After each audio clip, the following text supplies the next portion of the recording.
അപമാനഭാരത്താൽ പുറത്തിറങ്ങാനാവാതെ ഉറക്കം പോലും നഷ്ടപ്പെട്ട് അടൂരിലെ വീട്ടിൽ കഴിഞ്ഞുകൂടേണ്ടി വന്ന ഒരു ജനപ്രതിനിധിയാണ് രാഹുൽ മാങ്കൂട്ടം. തനിക്കെതിരെ ക്രൈംബ്രാഞ്ച് എണ്ണയിട്ട യന്ത്രം പോലെ പ്രവർത്തിച്ചുകൊണ്ട് തെളിവുകൾ ശേഖരിക്കാൻ നോക്കിയെങ്കിലും ഒടുക്കം കേസെല്ലാം പൂട്ടിക്കെട്ടേണ്ടുന്ന അവസ്ഥയിലെത്തി. തന്നെ മുച്ചൂട് മുടിക്കാൻ കച്ചകെട്ടിയിറങ്ങിയ മാധ്യമപ്പടയ്ക്കും സഖാക്കന്മാർക്കും ഇടയിലേക്ക് നെഞ്ചും വിരിച്ചിറങ്ങി നിൽക്കാൻ രാഹുൽ മാങ്കൂട്ടം MLAക്ക് ഇന്നാകുന്നുണ്ട്.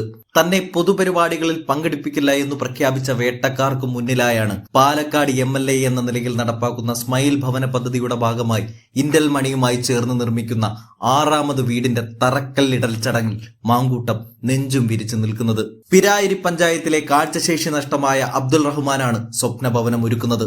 സത്യത്തിൽ തന്നെ വേട്ടയാടി ഇല്ലാതെയാക്കാൻ ശ്രമിച്ചവരുടെ നെഞ്ചത്തേക്കാണ് മാങ്കൂട്ടം കല്ലിട്ടത്. ഇന്നത്തെ ചടങ്ങിന്റെ മുഖ്യ ആകർഷണമായ നമ്മുടെ എല്ലാവരുടെയും മലയാളത്തിന്റെ ഏറ്റവും പ്രിയപ്പെട്ട നടൻ, പ്രിയപ്പെട്ട സുഹൃത്ത്, സഹോദരൻ ശ്രീ സൈജു കുറുപ്പ് ഈ പദ്ധതി മുന്നോട്ട് പോകാൻ നമുക്ക് ഏറ്റവും വലിയ കരുത്താകുന്ന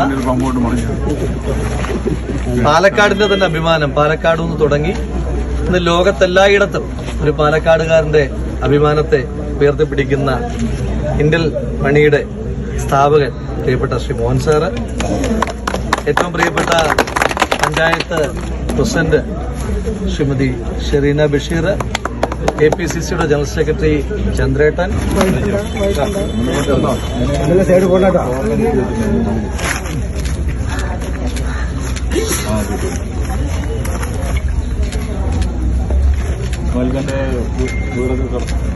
കടന്നു വരില്ല.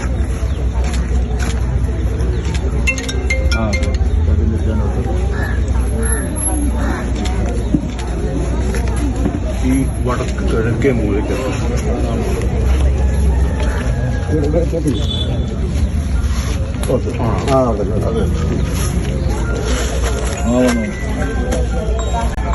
എന്റെ മലയാളം ഞാൻ വളർന്നതൊക്കെ മഹാരാഷ്ട്രയിലായതുകൊണ്ട് വളരെ സിമ്പിളായിട്ടുള്ള മലയാളം അറിയാം. കട്ടിവാക്കുകളൊന്നും അറിയില്ല. അപ്പോൾ പലപ്പോഴും ഡയലോഗ് പറയുമ്പോഴൊക്കെ പ്രശ്നമാണ്.